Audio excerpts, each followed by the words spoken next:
Thank you for plugging into this Family Life News podcast, streaming issues-driven, family-focused news.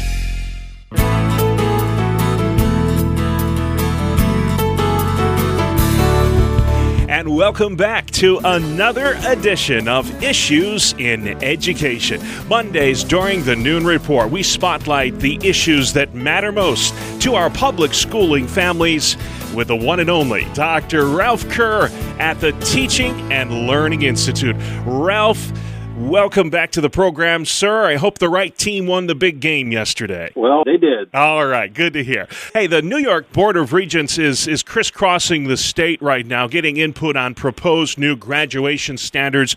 These public hearings will continue through April, I'm told. What sort of information are they looking for, and do you support this endeavor? I've participated in this kind of thing before, and I have to tell you, I think it's a waste of time. But what they're looking for is, some basic things like, what do you want our children to know and to be able to do before they graduate? How do we want them to demonstrate that they have that knowledge and skills? And that gets into the whole thing of, are the Regents exams really worth having? Does it really demonstrate the learning that the students have achieved? So they're looking to basically see if kids are college and career ready, correct? Yeah. Yes, and that, that's valuable information, but I think we probably already know most of the answers. So. Yeah. All right. Well, those will continue, and they're happening all over the state. So if you're interested, I'm sure there's information out there somewhere where you can put your 2 cents in.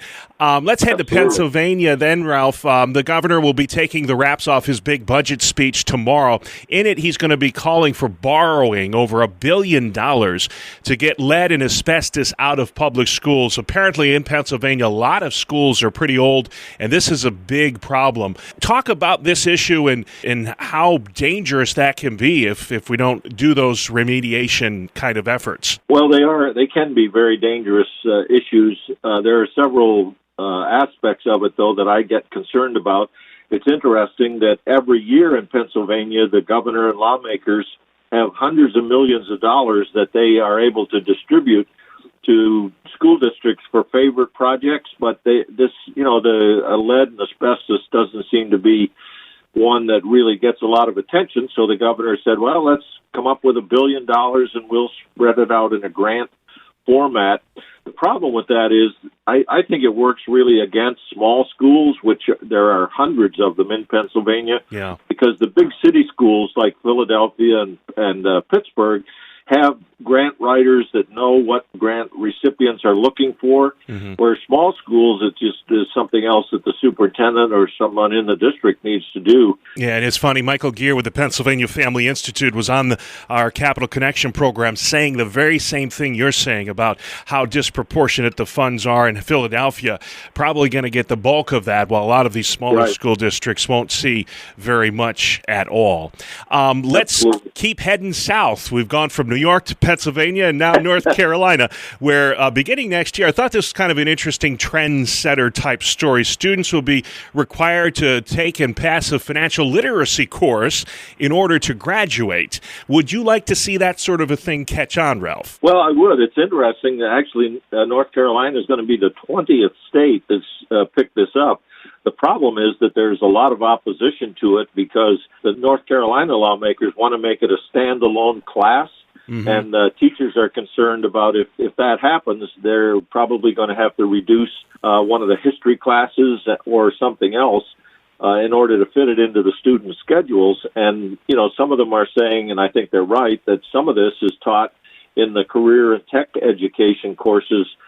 Basic things like balancing a checkbook, paying for college, credit scores, car loans, that kind of thing, which is really useful information. But I don't know that it needs a standalone course, that takes a semester to deal with. I think it can be dealt in other ways. Yeah. Hey, maybe they should make our lawmakers take a financial literacy course before they can represent us. And Awkward silence. Okay, we'll keep moving on. No, I was just waiting for you to finish because I'll give 100% endorsement of that. I knew you would. Then before we get in too much trouble, this is the time of year if you are interested in serving on your local school board. This is why you exist, Ralph. I know you had a workshop or last month where a lot of people came out, expressed an interest in this. What do people need to do? Hey, I want to make an impact. What better way to make an impact in your community than to serve on your school board? Help us get started. Yeah, that's really true. And this is the time of year to be thinking about it. The first thing is, if you haven't been, go to your local school board meeting and find out what's going on. And then after you've done that, go to our website, which is simply whyrun.org. And on there we have all kinds of materials about running for your local school board, and it is important work, and we certainly encourage people to do that. This is the time of year because, as you know, the election comes up in May, but there are certain filing deadlines that have to take place before then. So now is the time. Step up and make a difference. All right, and before we get in too much trouble with our local elected representatives, we love you all. Let's go ahead and wrap this one up. Again, folks want to serve on that school board. One more time, Ralph, tell us what that website is. Just simply whyrun.org.